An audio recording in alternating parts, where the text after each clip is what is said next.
So welcome with this week's Brew News, where we're going to talk about the state of Colorado craft beer scene 2024. As the industry navigates through conditional market correction, and we're exploring the significant changes and the shifts that we are reshaping and how breweries operate and thrive. And hopefully you can learn a thing or two. Part of our Brew News, we're going to try to kind of give you an opinion piece at the beginning, and then quick kind of get through some additional news and hit it up a little bit. We've had requests for more of our opinions, which thank you. Pretty cool. Appreciate that. Yeah. We'll start with the super low-hanging fruit and super awesome. Colorado breweries took home 21 medals in the recent World Beer Cup. Yeah. Congratulations to all of those breweries.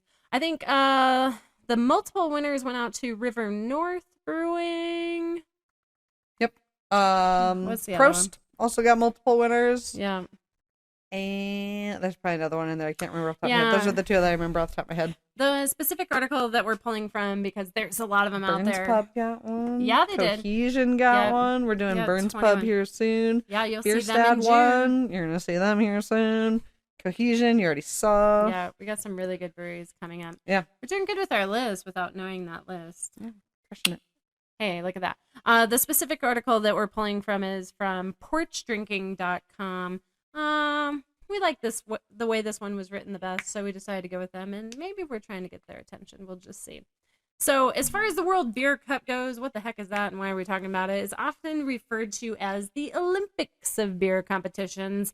It features breweries from across the world vying for all of these medals: gold, silver, bronze, and there isn't much for second place after that. This year's competition featured 9,300 entries from 2,060 breweries across 50 countries, So many. entered into 110 categories. And Colorado showed out in a major way. 21 medals from Awesome. 19 breweries, including 9 gold medals. Yeah. That's huge. So, little side note, just flipping through, kind of looking through the winners, yada, yada, yada. I don't remember the category. This is going to be a bad fun fact. But there was a category where they didn't give out a gold. I know. Plot twist.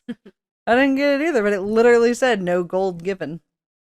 And you don't remember the category? No. Actually, I'm going to go back and look at that. If somebody knows, drop it in the comments. Maybe I took a screenshot of my phones.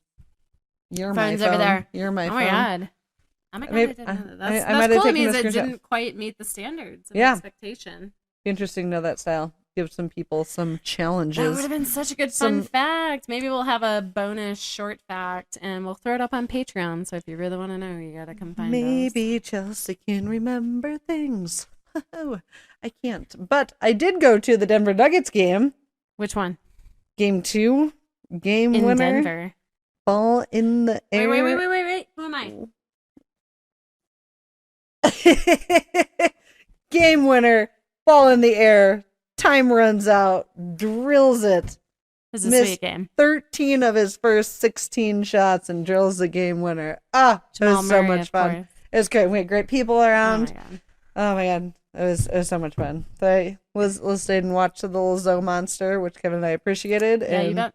She has a good time. oof, we had so much fun at the game. It was a great time. But we're not here just to talk about my great time of watching the Nuggets. And like, I'm a diehard basketball. That was literally like the game that you like. If you like sports, you're like, man, I wish I could have been at that game. Like a once in a lifetime. You're like, it's gonna be a long time before I go back to a Nuggets game because it's just you're not gonna top that. That's like one of the ultimate experiences of why you buy tickets is you want the game winner Hail Buzzer Mary shot, yeah. buzzer shot. Like, Spraying beer everywhere. literally got nuked with beer. We were like, sorry about your jersey. It's not our beer. Someone champagne beered the crowd. It was wonderful. Anyways, why are we talking about the Nuggets? Because the Nuggets and the Avalanche each take your drink. Enjoy their first round playoffs again, which we've been doing pretty good on the sports scene.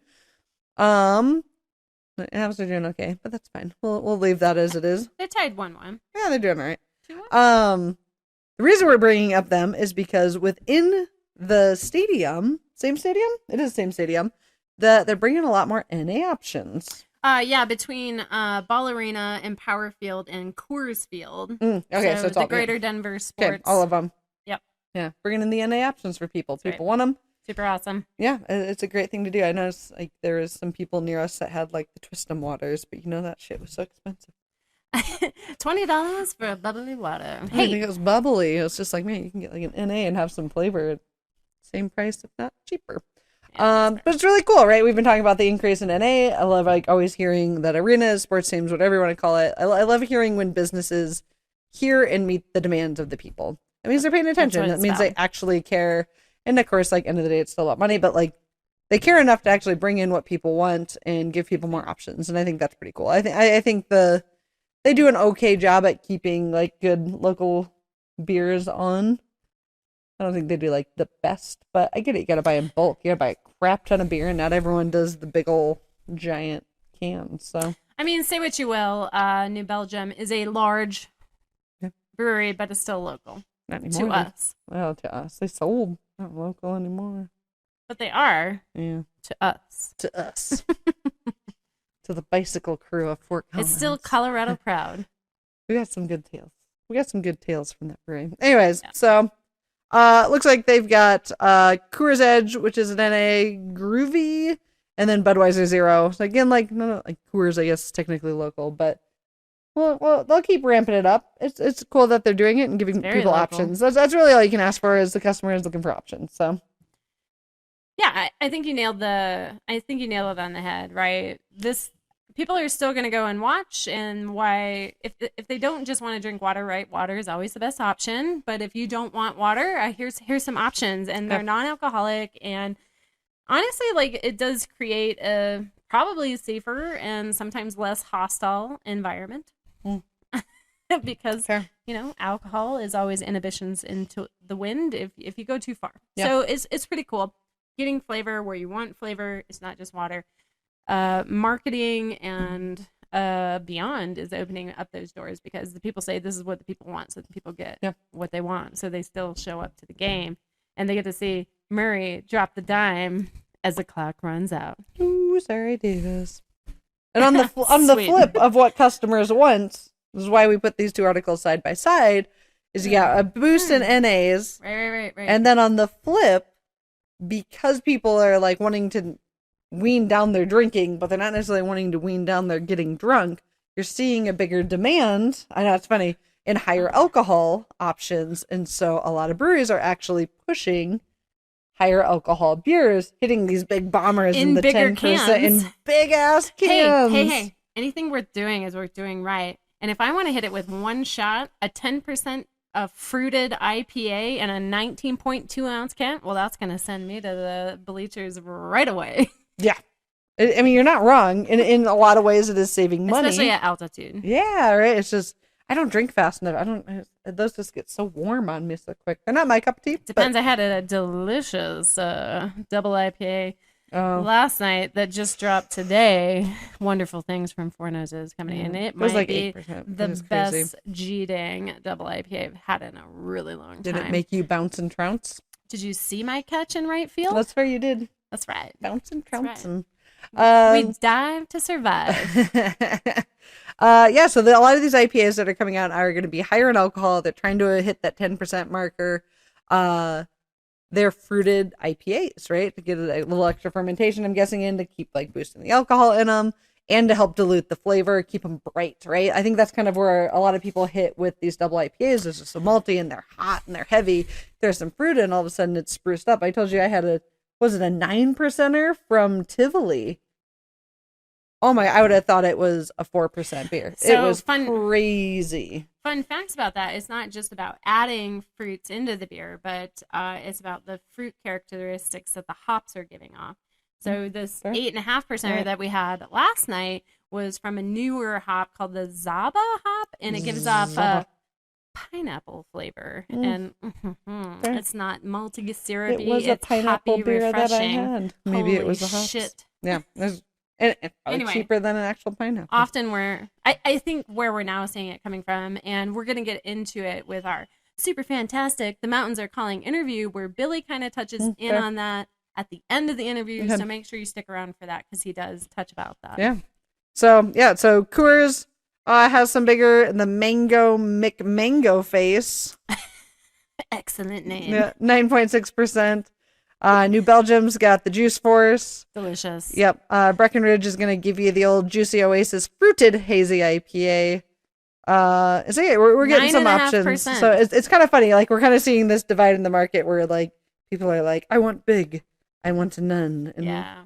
I mean, we read a lot of we weren't able to make it to Vegas for the craft beer conference. But we did read a lot of articles and they do touch on this and they address it. So I'll let you jump into this next section here. Yeah, I'm really just going to tee it up because I'd like to take your lead on the state of craft beer as it comes to Colorado. You've been in the industry a lot longer than me, so I'm still catching up. But we wanted to have a conversation, especially with the big World Beer Cup just happening. What is the state of craft beer, specifically in Colorado, because that's where we are in 2024. Is it the oversaturation and competition of the market? Are people really over beer? Or is it that the people are just generally want to be healthier? So that's really what we're talking about here, because there's a lot of articles and opinions out there as to what is happening. My favorite one is that you sent over this morning. It was a lot to digest, but I think it's in a very honest opinion of the industry getting its slice of the pie. And that's kind of where I'll tee it up. So yes, I personally believe there's multiple pieces. I don't think any of the questions that you suggested are wrong or right. I think it's a mixture of all. We are seeing a younger generation come up that is not wanting to drink as much. Mm-hmm. We are seeing a lot more breweries be like, hey, we kind of do need to offer more options. Not to be like stereotypical or sexist, but they want to offer more options to appeal to a wider audience, which is probably just not like white men. And so you're trying to get more of the women involved. Women tend to like not always enjoy beer. Not saying that's exclusive. A lot of women do like beer, but offering wines, offering cocktails, offering these other things to be a little bit more like be more appealing. So I do think people want to be healthier. I think there is a bit of this like. If I only have one beer at 10%, it's better than me having 3 at 4%. But is that true? Are you just getting to the point quicker? I mean, if you look at calories, I mean, 119 toucan's going to be less than 3. State of affairs in the brain, you're also getting to it right to the point. It's actually like a bit of bipolarness if you want to take it for that much, right? It's like, let's jump off the high dive right away because I came here, I want a little buzz. Maybe I don't want to dick around with drinking $2, $3, $4, $20 beers a pop. Yeah. If you're at a stadium. So, crying, baby. So, and then on top of it, prices have gone up, and we've seen this in every aspect. Nobody has not been hit with prices going up as far as going out to eat, clothing, wood, like everything has gone up. That is literally just the state of the world, and the beer industry is not any different. Another piece the article brought up is like trying to be more environmentally friendly is a big piece, but that adds costs. And it's kind of hit a point where the craft beer space has maxed out what they can charge. We've all gone out and bought a 4-pack that's $18 to $24, and you're like, holy crap. And I get it. They're like, from the brewery perspective, like it's less than drinking a pint still, and you're like, yeah, but you don't get the environment. Like I'm not looking. I get paying that while in the tap room because I'm looking for the environment, looking for the conversation, I'm looking for the education, I'm looking for the other people. I don't want to pay that to take it home. And basically, they're like, costs have gone up so much that breweries cannot continue to raise prices. They've maxed out where the market has said they're willing to pay for stuff. And honestly, I do think that's a big piece that has pushed people away. Mm-hmm. There's a lot of mediocre breweries. And prices have gotten too high. And prices have gotten just as high on crappy beer as good beer. Like, and so it's hard to know and when to like push those price marks. So at that point, the breweries have to cut costs somewhere because they can't push it onto the customer anymore. So do you think, okay, so it's a lot about cost-based pricing models, right? We're working from the ground up. Yeah. So do you think that kind of leads into the establishment and growth the growth of more established breweries, specifically in our area, that seemingly continue to expand, right? We've got a lot of additional tap rooms coming up. But we also see a lot of 10 to 15-year breweries that are closing themselves that could be perceived as not as established in the market. Yeah. I think there's a couple pieces. They did bring up that this year nationally there were still more breweries that opened than closed, but not astronomically. And they're expecting this year to actually see more breweries close than open this year. Yeah. Which is definitely showing a piece of where the market is. I think where it's kind of hit, you can be really small, you can be medium, and you can be big. I think where the prices have increased for these medium breweries have gotten so big that like at this, like the small size, it hasn't increased so aggressively for them. Like it has, but they're on such a smaller scale that it's like, oh, well, my costs have increased arbitrary number $1,000 this year. But because they're in this middle ground, they're like, our costs have increased $15,000 this year.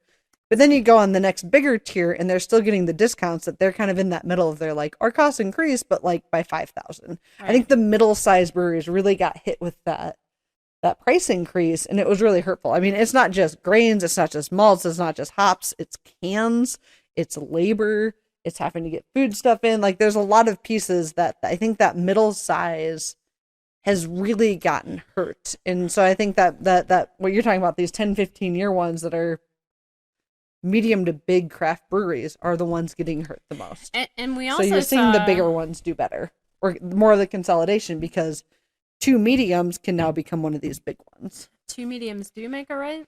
They make a big. So one of the other big quotes of the conference was one of my favorite Kevin O'Leary quotes, and it was like, you're either going to turn your brewery into a business and you're going to stop treating it like a hobby. Yep. Right? And again, now that I figured out how to use the info cards, I'll put the little info card up there. You can check out our conversations where we talked about, is your brewery a business or is it a hobby? Yep. And so how does that play into what you just said? I think the small breweries that were more about having their friends there and everybody doing these things together, they either have to pay people less, which means maybe the people can't be doing it full time, or they need to increase prices in the right areas and decrease in the right areas. Yeah. I think they're gonna have to lean it up. We've been pushing. I mean, I don't think there's enough tags we can add in that. I do think the companies that are going to survive right now are on that cusp of being bigger. I mean, that's why you're seeing it. That's why you're seeing these companies buying up all these other breweries, because they can run, arbitrary number again, depending on their size, say 5 different breweries under the same management team. Mm-hmm. That's big salaries that they don't really have to increase the price that much. Say is like a GM, if you're making $100K a year running 3 breweries, and now they go buy 2 more and they give you a boost of $40K a year, which is a huge price, like a huge bonus. That's pennies on the dime. That's $20K per new brewery as a GM. Mm-hmm. That's how you cut those costs back. Or you're going to end up with the small ones that are like, hey, they're owner run. The owner's there, they're bartending if they have the time to, or like hiring that out, and then they're brewing and they're keeping more control over more aspects of their business, which allows them to cut costs. And that's, we've talked about it before. It's a very much European, like you have these companies, you can tell, like, or these businesses that aren't like, they're not making bank. Mm-hmm. They're out there basically just being like, yeah, this is how I pay my bills this is how I pay my bills. But like, I'm doing what I love. I'm not looking to necessarily be rich. I don't necessarily need 50-40% margins on my business. I'm just here making enough to survive and live, but I love what I'm doing. And I think that's a really beautiful model. I actually think you'll get more innovation and creativity because it's not this huge push for big growth and huge success. But also, arguably, the reason why we see that perhaps there will be more breweries closing this year. Yeah, because I don't think they were set up for that. They were set up where either they need to have the hard conversations and start drastically, and they're probably too late, start drastically cutting people back. Mm-hmm. But I mean, we've been at breweries that had 4 or 5 owners. Yeah. Absentee owners that like had to pay their investors. They had to be making know who you were when you walked in the door. When they walked in the door. Sorry. Right? Like that's a huge chunk of the profits that had to get paid out. That model is dead.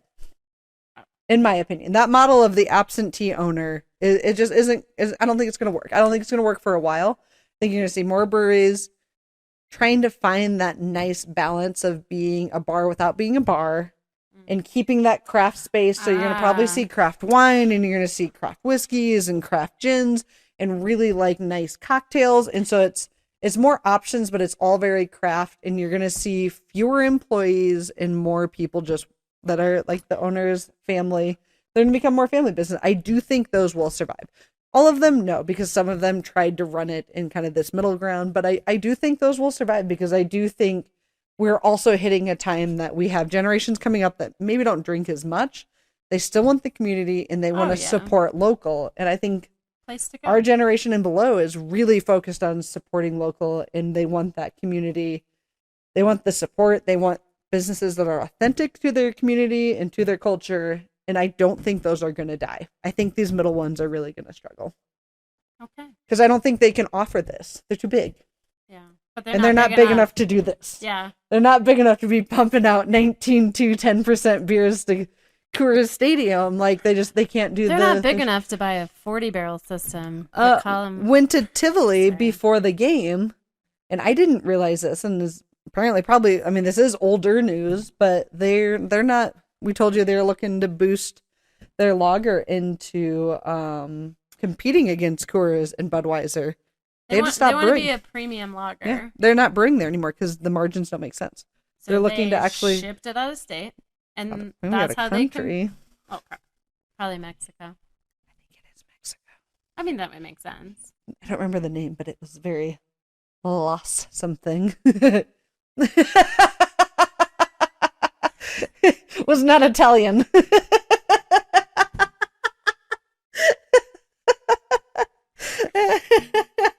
I don't remember the name though.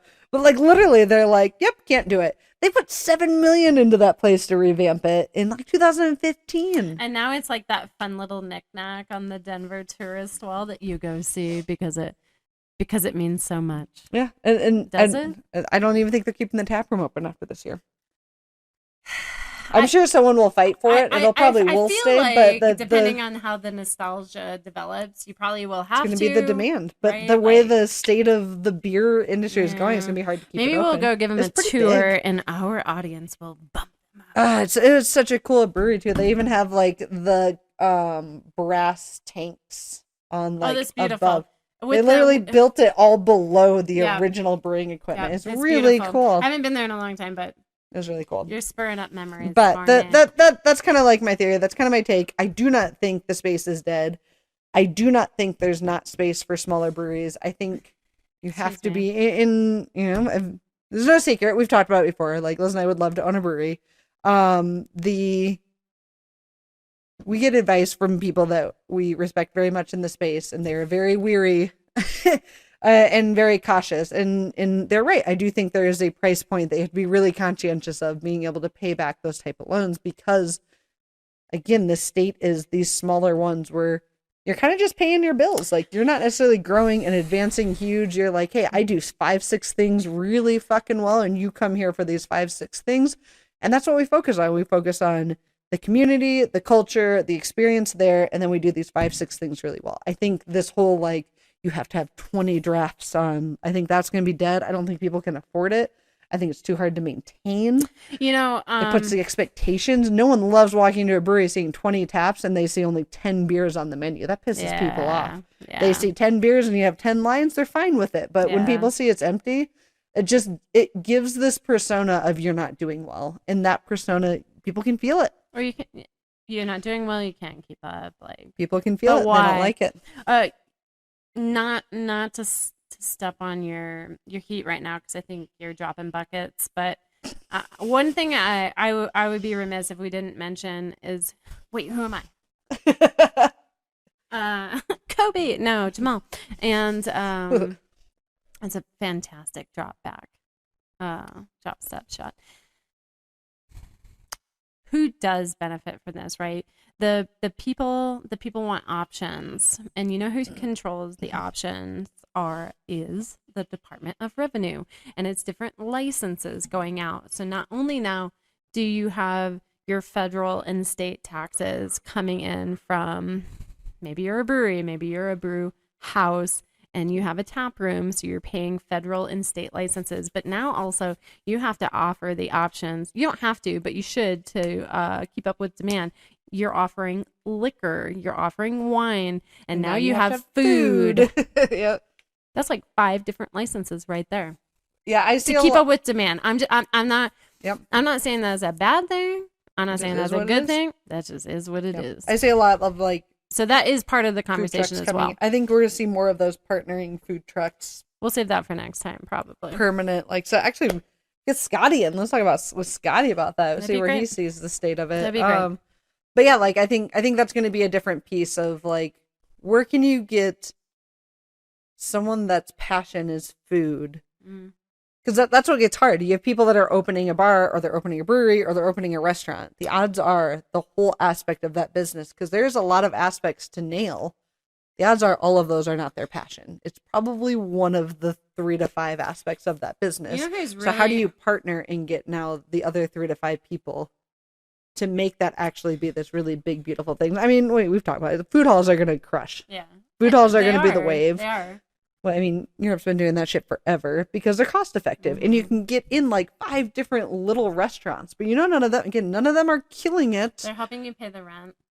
But those restaurants are there and they're paying their bills. Yeah. None of those people are killing it. And like, how many of those have you seen go and open their next big like 2,000 square foot restaurant? Like none, because they're not making enough to do it. They're making enough to do what they love and pay their bills. Yeah. And I think we're at this point where that's going to be a great thing, because that's also how you're going to bring local jobs back in locally. Yeah. And that's okay. Like, we don't have to ship everything out just to make everything cheap. I think what we've proven is people will pay for quality and people will pay for craft to an extent. And so you got to figure out that new balance. Maybe we can convince like Chef Jared Kendall of Thistle and Mint to franchise his brand, his name, his expertise in the pairing of craft beer and food to get in with these large to small breweries. Yeah. Anyway, side thought. Dropping buckets over here. Thank you for that insight. I think that's what I wanted to hear. I hope you guys enjoyed it. Yeah. Those are some super insightful tips. It's not dead. I don't think it's dead. I think it's changing. Well, it's not dead. No, I think the space is to an extent saturated, but I think it's just saturated in the wrong ways. Actually, my favorite piece about that article was talking about, what did they have the acronym that an IPA was like, instant profit margins or instant profit, whatever the A was. For A. Yeah. And I was like, that's really funny, and I never thought about that way. And they're basically like, yeah, that's not the state. No, could be. They're like, that's not the state anymore. And I was like, oh. So basically, you're telling me we're gonna have less crappy beer, more diverse, awesome breweries, and more beer options. Yeah. And they talked about and I'm going to shank the name, we talked about them before, the Black Brewers Association. National Black Brewers Association. There you go, just forgot the national in front of it. The black breweries rose by 20%. So while a lot of craft beer has dwindled, they have not. And it's showing that community does matter and giving people a place to drink. And I know we've joked about it being like, the white dude, that's the market that's been tapped. Like that's the market that we're going to get new creative breweries, environments, cultures, and beer styles coming out, because I do believe that different cultures and different background of people are going to start coming in because they're okay with this model, this being the little place that they come into every day and they work their ass off, blood, sweat, and tears. And I think it's going to be amazing. I actually think there'll be some trial and some hard times, but I think it is the start of a complete change in the space in all the beautiful ways.